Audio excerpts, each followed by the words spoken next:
Assalamualaikum warahmatullahi wabarakatuh. Puji dan syukur kita panjatkan kehadirat Allah Rabbul Jalil. Selawat dan salam kita haturkan keharibaan junjungan kita Nabi Muhammad sallallahu alaihi wasallam. Salam juga kita sampaikan kepada seluruh anbiya, aulia dan wali-wali Allah. Pada kesempatan ini saya akan membacakan manaqih seorang ulama besar yang menyebarkan agama Islam di tanah Kutai. Beliau dikenal dengan nama Pangeran Tunggang Parangan.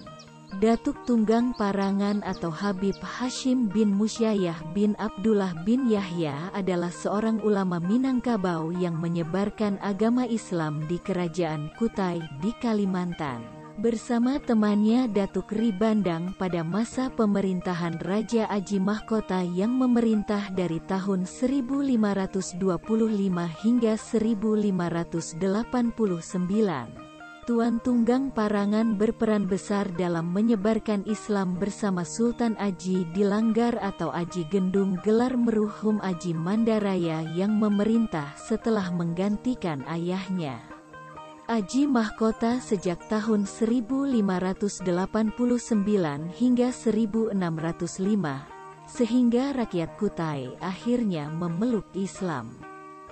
Datuk Tunggang Parangan lahir di Tarim, Hadramaut, Yaman Selatan. Makamnya berada di Desa Kutai Lama, Kabupaten Kutai Kartanegara, Kalimantan Timur. Sebelum kedatangan Habib Hashim di tanah Kutai pada abad ke-16, Islam pernah masuk ke pedalaman Kutai dibawa oleh saudagar-saudagar Arab di antaranya Sayyid Muhammad bin Abdullah bin Abu Bakar Al-Marzaq.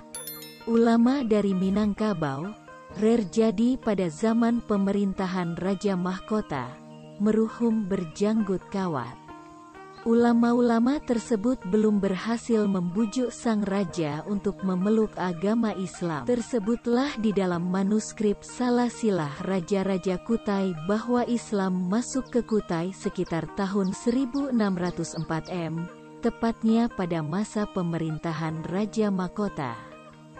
Manuskrip berhuruf Arab itu ditulis oleh Tuan Hatib Muhammad Tahir dari Banjar, Kalimantan Selatan, dan selesai pada hari Jumat tarikh 30 Rabiul Awal 1265 H. Di dalam manuskrip itu tertera nama Tuan Tunggang Parangan sebagai ulama yang berhasil mengislamkan Raja Kutai yang berkuasa saat itu, Habib Hashim bin Musyayih bin Abdullah bin Yahya.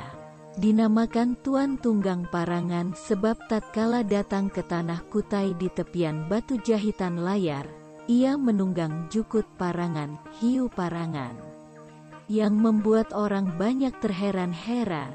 Saat itu, Tuan Tunggang Parangan langsung masuk ke dalam istana menemui Raja Mahkota dan berseru, "Aku datang kemari hendak membawa Baginda kepada jalan yang suci, menjadi raja yang diridhoi Allah Ta'ala dalam memerintah para hamba Allah." Raja adalah bayang-bayang Allah Ta'ala di muka bumi. Jadilah Baginda sebagai raja di dunia dan raja di akhirat kelak. Hendaknya Baginda masuk Islam, karena orang Islam kalau mati mendapatkan surga, apalagi kalau ia adalah raja yang adil seperti Baginda. Adapun orang kafir yang makan babi, bila mati ia dijebloskan ke dalam neraka dan menjadi bahan bakar api neraka. Raja Mahkota menjawab, "Tuan itu katanya orang Islam, lalu apa kesaktian Tuan?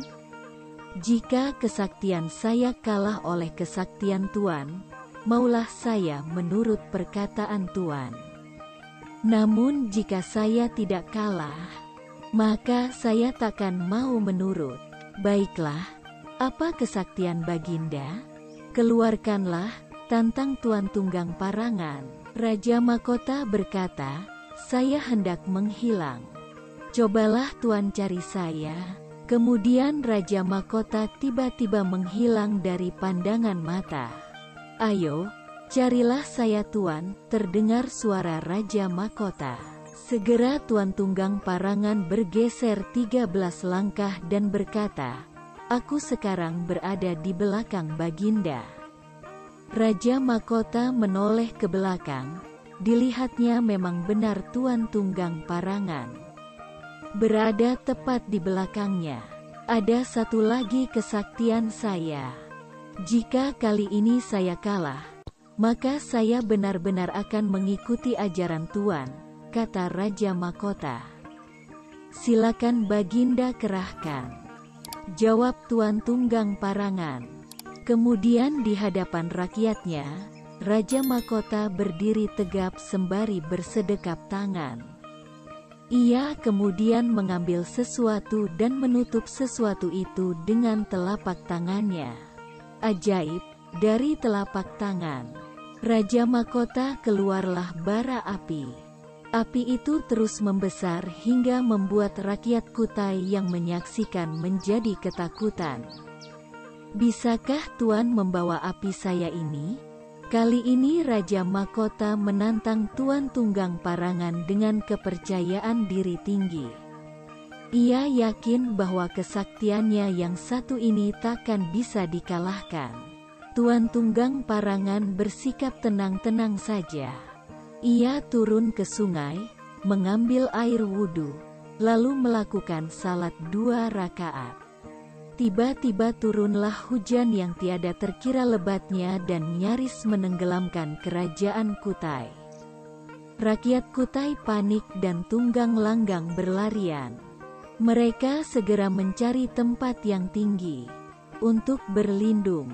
"Keluarlah engkau wahai Tuan Tunggang Parangan," Raja Mahkota berteriak. Maka muncullah Tuan Tunggang Parangan dari dalam air, kemudian berenang dari hulu menuju hilir, menghampiri Raja Mahkota, dan api yang tadinya menyala-nyala itu kini telah padam. "Bagaimana Baginda? Jadi ikut saya atau tidak?" bisik Tuan Tunggang Parangan. Raja Mahkota mulai bimbang. Bila tidak menuruti permintaannya, niscaya aku beserta rakyatku bakal binasa, pikir Raja Mahkota. "Baiklah, saya menuruti Tuan, akan tetapi saya mohon diberi waktu sampai saya selesai menghabiskan daging babi yang tersimpan di tempayan beserta seluruh babi saya yang ada di dalam kandang." Dengan penuh kearifan, Tuan Tunggang Parangan menerima permintaan penangguhan dari Raja Mahkota. Pada saat yang sama, ia minta dibangunkan sebuah langgar. Raja Mahkota segera menitahkan para bawahannya untuk mendirikan langgar bagi Tuan Tunggang Parangan. Setelah bangunan langgar itu selesai, Tuan Tunggang Parangan pun bermukim di sekitarnya. Ternyata membutuhkan waktu yang lama bagi Raja Mahkota untuk menghabiskan seluruh persediaan babinya. Meski begitu, janji raja yang satu ini tak meleset. Setelah memeluk Islam, Raja Mahkota kemudian menyebarkan Islam kepada seluruh rakyatnya. Ia juga mengajak negeri-negeri di sekitar Kutai untuk memeluk Islam. Ia tak canggung untuk memerangi negeri yang menampik ajakannya.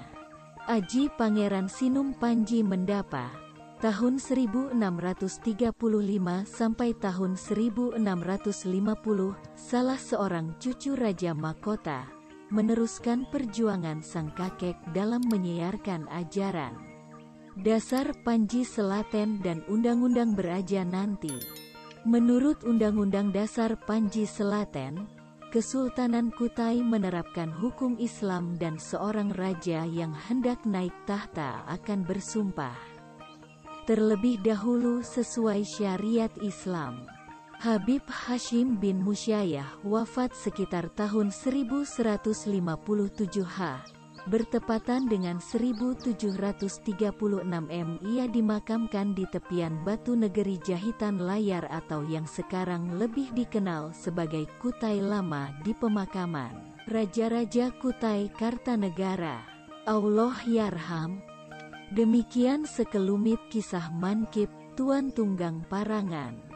Bila ada salah dan kurang berkenan kami mohon ampun maaf, minta halal minta ridho.